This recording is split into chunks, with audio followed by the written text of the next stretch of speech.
ಲೋಕಸಭಾ ಚುನಾವಣೆ ಹತ್ತಿರವಾಗ್ತಾ ಇದೆ. ರಾಜಕೀಯ ನಾಯಕರುಗಳ ಲೆಕ್ಕಾಚಾರಗಳು ಕೂಡ ಹಾಸನದಲ್ಲಿ ಚರ್ಚೆ ಆಗ್ತಾ ಇದೆ. JDSನಿಂದ ಯಾರು ಸ್ಪರ್ಧೆ ಮಾಡ್ತಾರೆ, BJಪಿಯಿಂದ ಈ ಕ್ಷೇತ್ರಕ್ಕೆ ಯಾರು ಬರ್ತಾರೆ, ಕಾಂಗ್ರೆಸ್ನವರು ಕೂಡ ತಟಸ್ಥ ರಾಜಕಾರಣವನ್ನು ಅನುಸರಿಸ್ತಾರ? ಇದುವೇ ಇವತ್ತಿನ ಮಹಾ ಸಂಗ್ರಾಮಕ್ಕೆ ಸ್ವಾಗತ. ನಾನು ನಿಮ್ಮ ಪ್ರಕಾಶ್ ಬೆಳವಾಡಿ.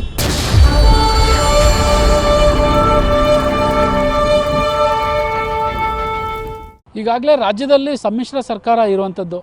ಈ ಹಿಂದೆ ಕೂಡ ಮಾಜಿ ಪ್ರಧಾನಿ HD ದೇವೇಗೌಡರು ನನ್ನ ಉತ್ತರಾಧಿಕಾರಿ ಪ್ರಜ್ವಲ್ ರೇವಣ್ಣ ಅನ್ನುವ ಮಾತುಗಳನ್ನು ಕೂಡ ಹೇಳಿದರು. ಹಾಗಾದರೆ ಮತ್ತೆ ಏನಾದರೂ ಮಾಜಿ ಪ್ರಧಾನಿ HD ದೇವೇಗೌಡರು ಹಾಸನ ಲೋಕಸಭಾ ಕ್ಷೇತ್ರದಿಂದ ಕಣಕ್ಕಿಳಿತಾರ? ಅವರು ಕಣಕ್ಕಿಳಿದರೆ ಕಾಂಗ್ರೆಸ್ನವರು ಯಾವ ರೀತಿ ಸಪೋರ್ಟ್ ಮಾಡ್ತಾರೆ? BJಪಿಯವರು ಕೂಡ ಯಾವ ಪ್ರಬಲ ಆಕಾಂಕ್ಷೆಯನ್ನು ಕೂಡ ದೇವೇಗೌಡರ ವಿರುದ್ಧ ನಿಲ್ಲಿಸ್ತಾರೆ? ಇದೆಲ್ಲವುಗಳ ಕೂಡ ಹೈಲೈಟ್ಸ್ ಇಲ್ಲಿದೆ. ಹಾಸನದಲ್ಲಿ ಜೋರಾಗ್ತಿದೆ ಎಲೆಕ್ಷನ್ ಅಖಾಡ. ಗೌಡ್ರ ಗದ್ದಲದಲ್ಲಿ ಈ ಬಾರಿ ಗೆಲ್ಲುವ ರಾಜ ಯಾರು? ತೆನೆಯ ತವರಿನಲ್ಲಿ ಕಮಲ ಅರಳುತ್ತಾ ಮುದುಡುತ್ತಾ. ಹಾಸನ ಅಂದ್ರೆ ಗೌಡ್ರ ಗದ್ದಲ ಅನ್ನೋ ಮಾತು ಜನಜನಿತ.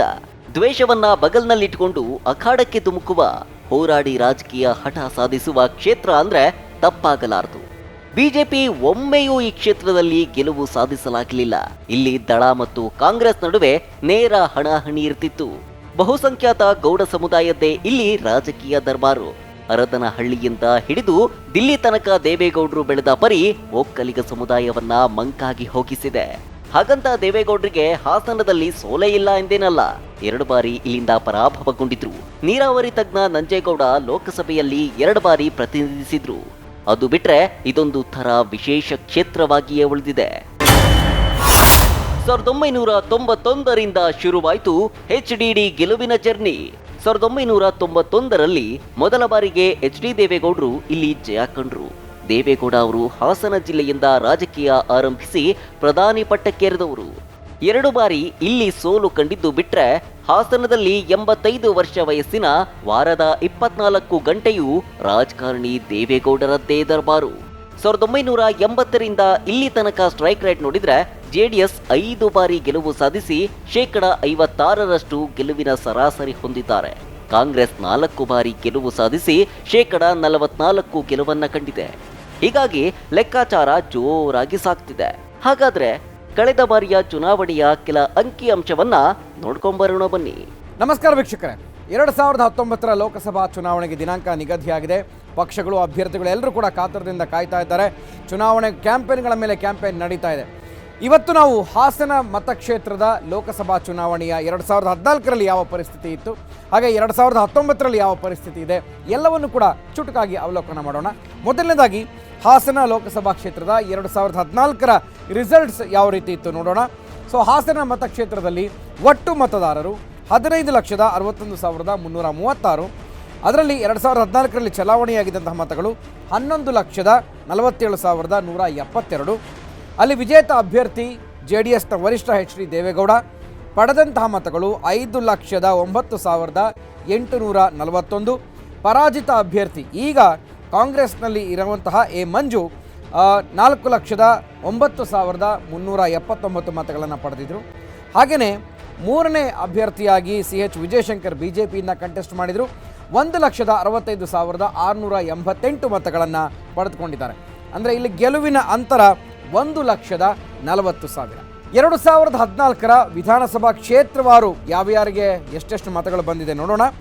ಇನ್ನು ಹಾಸನ ಲೋಕಸಭಾ ಕ್ಷೇತ್ರದಲ್ಲಿ ಕಡೂರಿನಲ್ಲಿ HD ದೇವೇಗೌಡರು ಪಡ್ಕೊಂಡಂತಹ ಮತಗಳು 32,065. A ಮಂಜು ಪಡ್ಕೊಂಡಂತಹ ಮತಗಳು 47,534. ಶ್ರವಣಬೆಳಗೊಳ ಕ್ಷೇತ್ರದಲ್ಲಿ 77,563 ದೇವೇಗೌಡರು ಪಡ್ಕೊಂಡ್ರೆ A ಮಂಜು 55,210 ಮತಗಳನ್ನು ಪಡ್ಕೊಳ್ತಾರೆ. ಅರಸೀಕೆರೆ ವಿಧಾನಸಭಾ ಕ್ಷೇತ್ರದಲ್ಲಿ A ಮಂಜು 49,275 ಮತಗಳನ್ನು ಪಡ್ಕೊಂಡ್ರೆ ದೇವೇಗೌಡರು 62,086 ಮತಗಳನ್ನು ಪಡ್ಕೊಳ್ತಾರೆ. ಬೇಲೂರು ವಿಧಾನಸಭಾ ಕ್ಷೇತ್ರದಲ್ಲಿ JDSಗೆ 47,013 ಮತಗಳು, ಕಾಂಗ್ರೆಸ್ಸಿಗೆ 44,757 ಮತಗಳು. ಹಾಗೆಯೇ ಹಾಸನ ಕ್ಷೇತ್ರದಲ್ಲಿ 61,757 ಮತಗಳು JDSಗೆ, ಕಾಂಗ್ರೆಸ್ಗೆ 49,205 ಮತಗಳು. ಹೊಳೆ ನರಸೀಪುರ ಕ್ಷೇತ್ರ ಇದು ದೇವೇಗೌಡರ ತವರು ಕ್ಷೇತ್ರ, 98,838 ಮತಗಳು ದೇವೇಗೌಡರಿಗೆ, ಮಂಜುಗೆ 47,857. ಅರಕಲಗೂಡು ಕ್ಷೇತ್ರ ಇದು A ಮಂಜು ಕ್ಷೇತ್ರ, 77,764 ದೇವೇಗೌಡರಿಗೆ ಬಂದರೆ 63,321 ಎ ಮಂಜುಗೆ ಬರುತ್ತೆ. ಸಕಲೇಶಪುರದಲ್ಲಿ JDSಗೆ 52,515, ಇನ್ನು ಎ ಮಂಜುಗೆ 52,081 ಮತಗಳು ಲಭಿಸಿವೆ. ಕಳೆದ ಬಾರಿ ಅಂದ್ರೆ 2014ರಲ್ಲಿ ಜೆಡಿಎಸ್ ಭದ್ರಕೋಟೆಯಲ್ಲಿ ಕಾಂಗ್ರೆಸ್ಸಿನ ಅರಕಲಗೂಡು ಮಂಜು 4,09,379 ಮತಗಳನ್ನು ಪಡೆದರೂ ಕೂಡ 1,462 ಮತಗಳ ಅಂತರದಿಂದ ದೇವೇಗೌಡರು 5,09,841 ಮತಗಳನ್ನು ಪಡೆದು ಜಯಗಳಿಸಿದ್ರು. ಈ ಮೂಲಕ ಮತ್ತೊಮ್ಮೆ ಹಾಸನ ಜೆಡಿಎಸ್ ಕೋಟೆ ಅನ್ನೋದು ಸಾಬೀತಾಗುವಂತಾಗಿತ್ತು. ದೇಶಕ್ಕೆ ಪ್ರಧಾನಮಂತ್ರಿ, ರಾಜ್ಯಕ್ಕೆ 2 ಮುಖ್ಯಮಂತ್ರಿಗಳನ್ನು ನೀಡಿದಂತಹ ಕೊಡುಗೆ ಹಾಸನ ಜಿಲ್ಲೆಗಿದೆ. ಈ ಬಾರಿ 8 ವಿಧಾನಸಭಾ ಕ್ಷೇತ್ರಗಳು ಕೂಡ ಹಾಸನ ಜಿಲ್ಲೆಗೆ ಒಳಪಡುತ್ತೆ. 2 BJP ವಿಧಾನಸಭಾ ಕ್ಷೇತ್ರಗಳಾದರೆ 6 JDS ವಿಧಾನಸಭಾ ಕ್ಷೇತ್ರಗಳ ಪಾಲಾಗಿದೆ. ಹಾಗಾದರೆ ಯಾವ ಪಕ್ಷಕ್ಕೆ ಈ ಬಾರಿ ಯಾವ ಶಾಸಕರು ಒಲಿತಾರೆ, ಯಾವ ಪಕ್ಷಕ್ಕೆ ಸಪೋರ್ಟ್ ಮಾಡ್ತಾರೆ? ಈ ಬಾರಿ ಮೊದಲ ಬಾರಿಗೆ ಹಾಸನ ಲೋಕಸಭಾ ಕ್ಷೇತ್ರದಿಂದ JDS ಅಭ್ಯರ್ಥಿಯಾಗಿ ಪ್ರಜ್ವಲ್ ರೇವಣ್ಣ ಈಗಾಗಲೇ ಕಣಕ್ಕೆ ಧುಮುಕಿದ್ದಾರೆ. ಪ್ರಜ್ವಲ್ ರೇವಣ್ಣರವರಿಗೆ BJP ಯಾವ ರೀತಿ ಸಡ್ಡು ಕೊಡುತ್ತೆ? ಹಾಗಾದರೆ BJPಯಲ್ಲಿ ಯಾರೆಲ್ಲ ಟಿಕೆಟ್ ಆಕಾಂಕ್ಷಿಗಳು ಕೂಡ ಇದ್ದಾರೆ?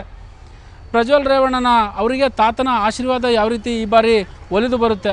ಅವ್ರಿಗೆ ಯಾರೆಲ್ಲ ಎದುರಾಳಿ ಆಗ್ತಾರೆ? ಬನ್ನಿ ನೋಡೋಣ. ಮಾಜಿ ಪ್ರಧಾನಿ ತವರಲ್ಲಿ ಗೆಲ್ಲುವುದ್ಯಾರು? ದೋಸ್ತಿ ವರ್ಸಸ್ BJP ಫೈಟ್ನಲ್ಲಿ ಆಗೋದೇನು? ಮೊಮ್ಮಗನನ್ನ ಗೆಲ್ಲಿಸ್ತಾರ HDD? ಹಾಸನ ಜಿಲ್ಲೆ ದೇಶಕ್ಕೆ ಪ್ರಧಾನಮಂತ್ರಿ ಹಾಗೂ ರಾಜ್ಯಕ್ಕೆ ಮುಖ್ಯಮಂತ್ರಿ ಕೊಟ್ಟ ಹೆಗ್ಗಳಿಕೆಗೆ ಪಾತ್ರವಾಗಿದೆ. ಹಾಗಾಗಿ ಈ ಬಾರಿ ರಾಜ್ಯದಲ್ಲಿ ಸಮ್ಮಿಶ್ರ ಸರ್ಕಾರವಿರೋದ್ರಿಂದ ಕಾಂಗ್ರೆಸ್ನಿಂದ ಯಾವುದೇ ಅಭ್ಯರ್ಥಿಗಳು ಅಖಾಡಕ್ಕೆ ಇಳಿಯದೇ ಇರಲು ತೀರ್ಮಾನಿಸಿದ್ದಾರೆ.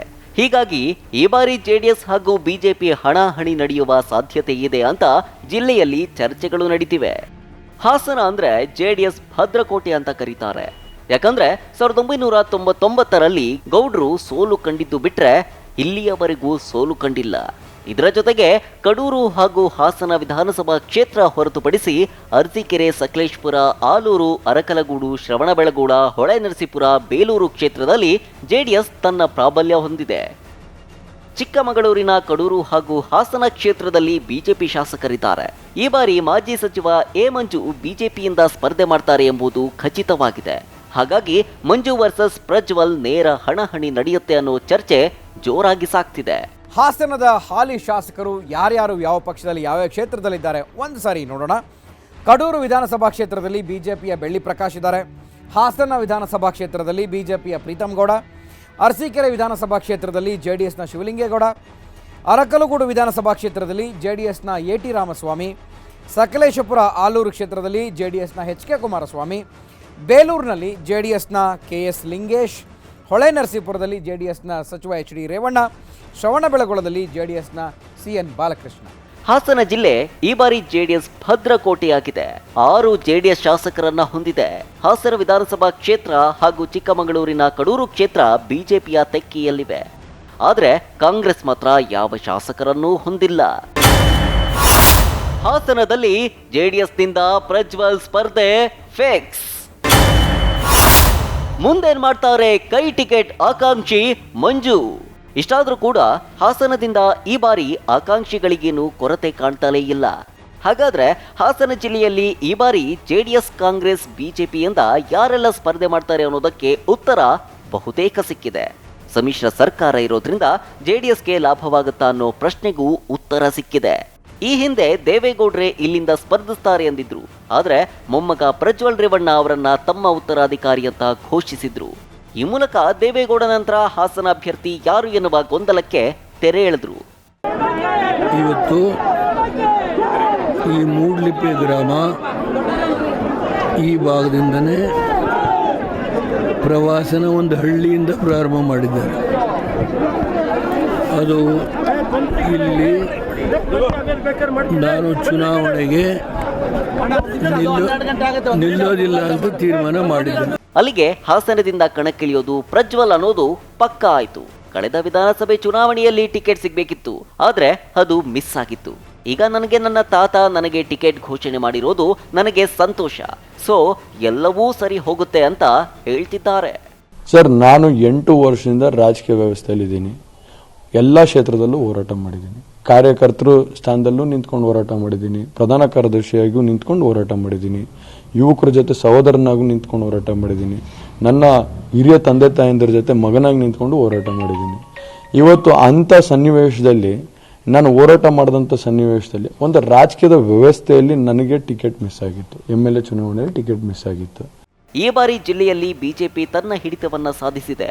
ಕೆಲ ತಾಲೂಕುಗಳಲ್ಲಿ ಜೆಡಿಎಸ್ಗೆ ಪೈಪೋಟಿ ನೀಡಿ 2ನೇ ಸ್ಥಾನಕ್ಕೆ ತೃಪ್ತಿಪಟ್ಟಿದೆ. ಕಾಂಗ್ರೆಸ್ ಕಾರ್ಯಕರ್ತರು ಜೆಡಿಎಸ್ಗೆ ಓಟು ಕೊಡೋದಿಲ್ಲ ಅನ್ನೋದು ಮಂಜುಗೆ ಗೊತ್ತಿದೆ. ಜೊತೆಗೆ ಮೋದಿ ಅಲೆ ಇರೋದ್ರಿಂದ ಇವೆರಡರ ಲಾಭ ಪಡೆಯಲು ಹಲವು ನಾಯಕರು ಮುಂದೆ ಬಂದಿದ್ದಾರೆ.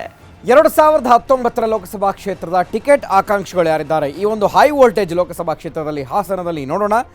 JDSನಿಂದ ಈಗಾಗಲೇ ಅಧಿಕೃತ ಅಭ್ಯರ್ಥಿ ಘೋಷಣೆಯಾಗಿದ್ದಾರೆ. ಪ್ರಜ್ವಲ್ ರೇವಣ್ಣ ಚುನಾವಣಾ ಅಖಾಡಕ್ಕೆ ಇಳಿತಾ ಇದ್ದಾರೆ ಹಾಸನದಲ್ಲಿ.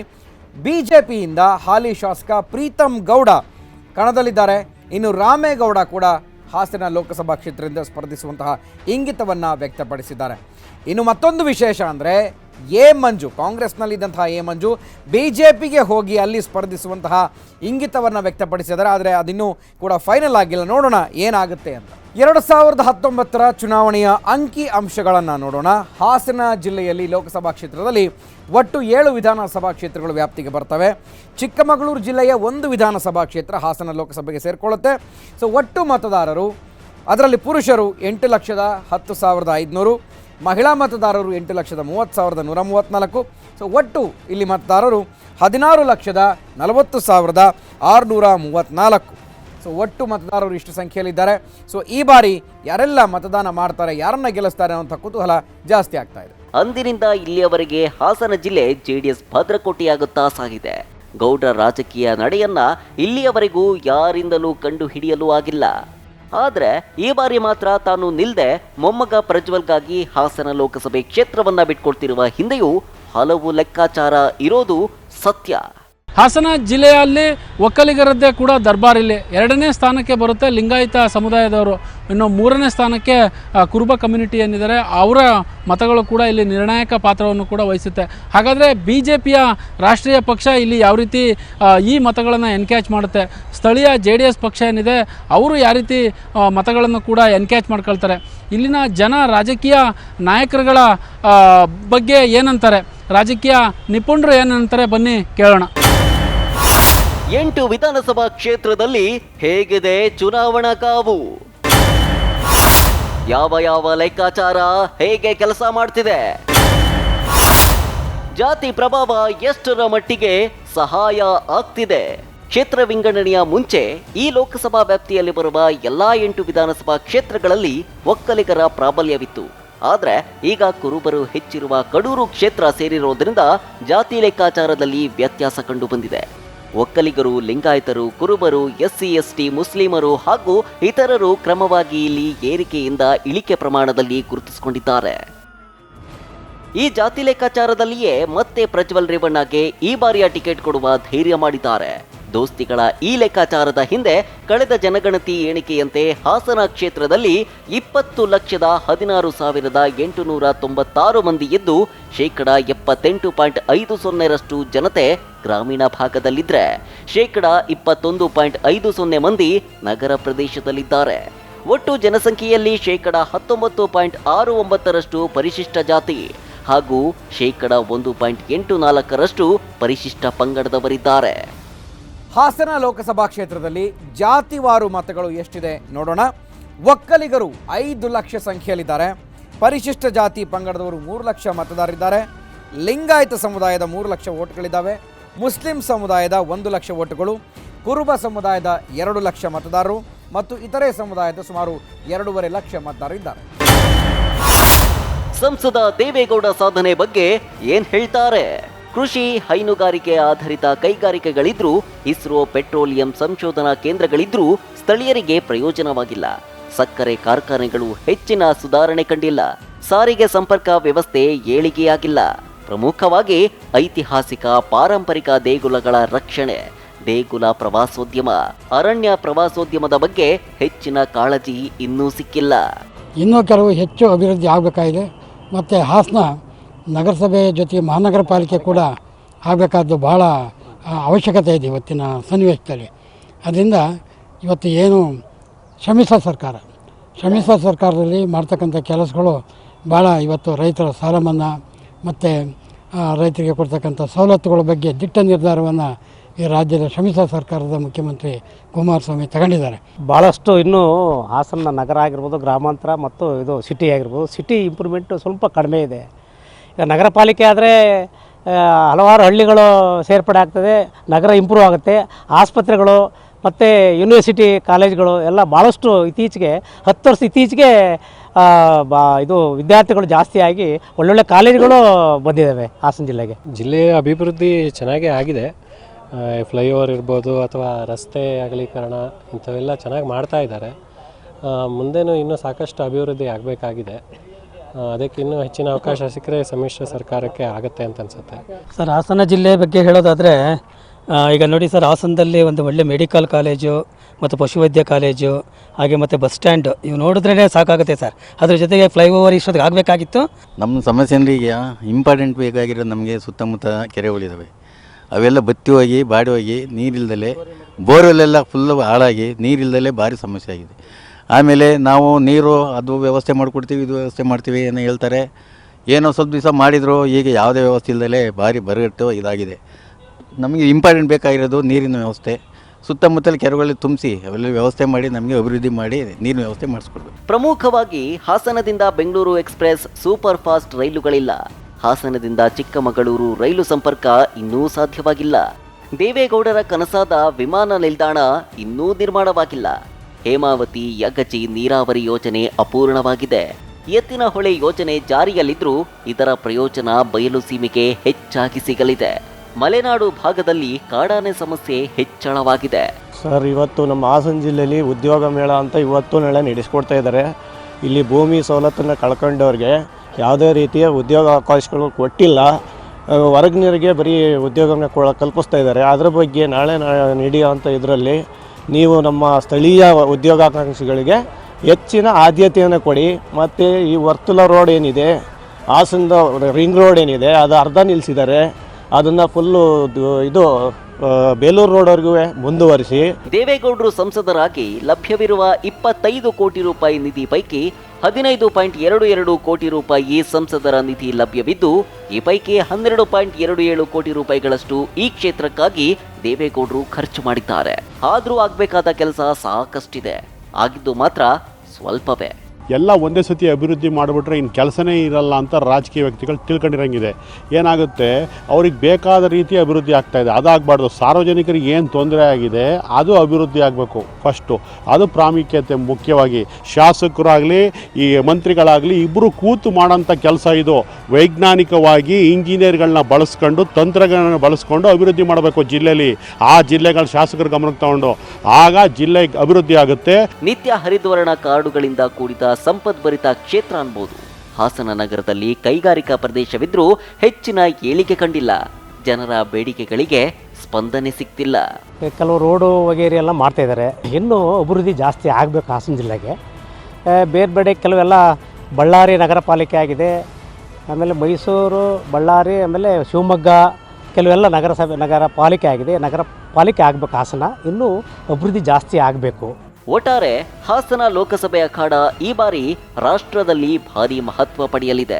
ಯಾಕೆಂದ್ರೆ ಪ್ರಜ್ವಲ್ ರೇವಣ್ಣ ಹಾಗೂ ಎ ಮಂಜು ಸ್ಪರ್ಧಿಸಿದ್ರೆ ನೇರ ಸ್ಪರ್ಧೆ ಏರ್ಪಡೋದ್ರಲ್ಲಿ ಅನುಮಾನವೇ ಇಲ್ಲ.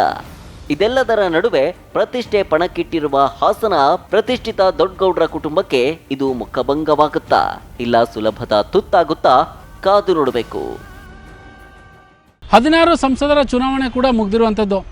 ಈ ಬಾರಿ ಮಾಜಿ ಪ್ರಧಾನಿ HD ದೇವೇಗೌಡರು ತನ್ನ ಮೊಮ್ಮಗನಿಗಾಗಿ ಹಾಸನ ಲೋಕಸಭಾ ಕ್ಷೇತ್ರವನ್ನು ಮೊದಲನೇ ಬಾರಿಗೆ ಬಿಟ್ಕೊಟ್ಟಿದ್ದಾರೆ. ಹಾಗಾದರೆ ಮಾಜಿ ಪ್ರಧಾನಿ HD ದೇವೇಗೌಡರ ಮೊಮ್ಮಗ ಪ್ರಜ್ವಲ್ಗೆ ಈ ಬಾರಿ BJP ಯಾವ ರೀತಿ ಪೈಪೋಟಿ ಕೊಡುತ್ತೆ? ಇನ್ನೇನು ಕೆಲವೇ ದಿನಗಳಲ್ಲಿ ಕೂಡ BJPಯ ಅಭ್ಯರ್ಥಿಯನ್ನು ಇಲ್ಲಿ ಘೋಷಣೆ ಮಾಡಬೇಕಾಗುತ್ತೆ. ಪ್ರಬಲ ಅಭ್ಯರ್ಥಿಯನ್ನು ಕೂಡ ಹಾಕಿದರೆ ಈ ಬಾರಿ ಪ್ರಜ್ವಲ್ ರೇವಣ್ಣರವರಿಗೆ ಪ್ರತಿಸ್ಪರ್ಧಿ ಆಗ್ತಾರಾ? ಇನ್ನೇನು ಕೆಲವೇ ದಿನಗಳಲ್ಲಿ ಕೂಡ ಗೊತ್ತಾಗುತ್ತೆ. ಮತ್ತೊಂದು ಮಹಾಸಂಗ್ರಾಮದ ಜೊತೆ ಭೇಟಿ ಆಗ್ತೀನಿ. ಕ್ಯಾಮ್ರಾ ಪರ್ಸನ್ ಸುನೀಲ್ ಜೊತೆ ಪ್ರಕಾಶ್ ಬೆಳವಾಡಿ, TV5 ಹಾಸನ.